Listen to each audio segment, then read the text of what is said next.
Hello everybody, welcome back to Let's Talk, and I'll be your host, Wale Anyantoye. It's amazing how time flies real quick. This is our third episode, and I'm really excited about this one.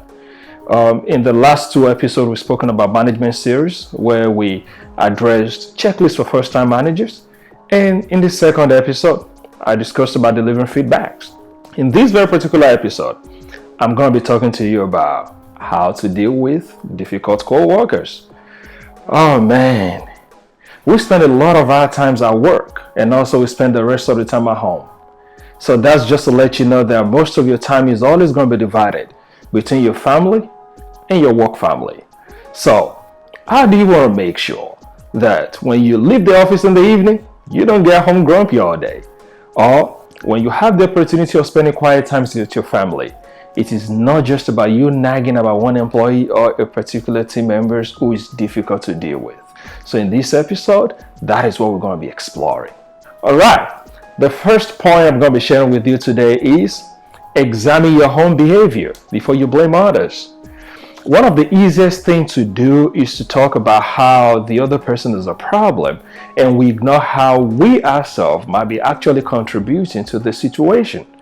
So before you sit down and write about 15-20 things that you don't like about your teammates or about your co-workers, I think let us do a deep dive on personal check and ask yourself, what are the things that you think on a personal level that might be contributing to that situation?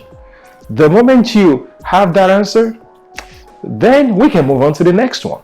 And the next point I'm going to be sharing with you today is don't let it get personal. That's one of the biggest mistakes people make half of the time. When you have a co-worker or a teammate who is difficult to get along with, it's just a natural human instinct. You either dislike the person or everything they say is just going to become irritating to you. In situations like that, even when you tell some of your family members what's going on at work, they have the tendency to tell like, man, you have to be petty as well, which that's the wrong advice. Don't let it get personal, because at the end of the day, you have to remember the reason why you're on that particular team, the reason why the other person is on that particular team as well, is for the two of you to deliver the same objective, regardless of your misunderstandings whatsoever. So I'm going to restate that one more time, which is don't let it get personal. It is a professional environment, and I'm going to encourage you to keep it that way. And the third one I'm going to be sharing with you is communicate what the issue is. Talk. Naturally, as human, we have the tendency of telling other people what a particular person has done wrong and not addressing the person themselves. How do you expect them to change when you tell 10 people about what your particular teammate or a particular employee has done wrong, but you fail to address them personally? In situations like that, you only breathe in a good environment for gossip, which is not something you want to create in an office environment. So I'm going to encourage you, speak with them and communicate.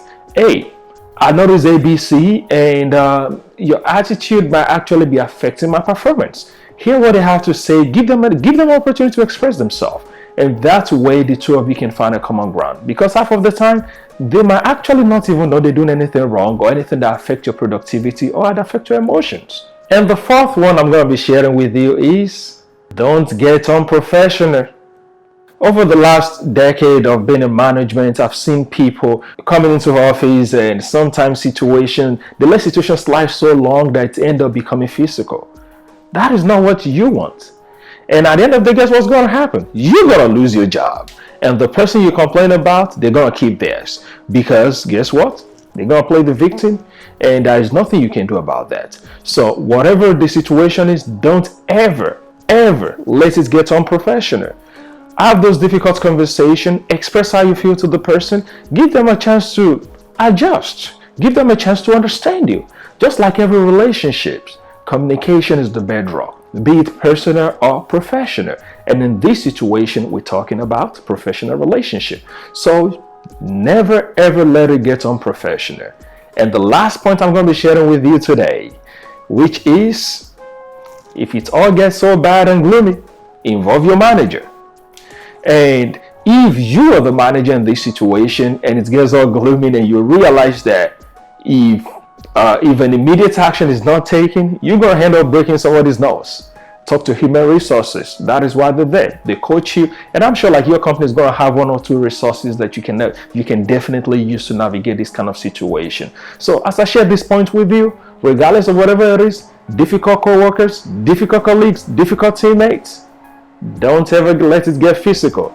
That is my message to you today. And don't forget to subscribe to this channel and visit our website www.waleanyantoye.com, and as we explore more series and more topics in the next couple of weeks. Thank you.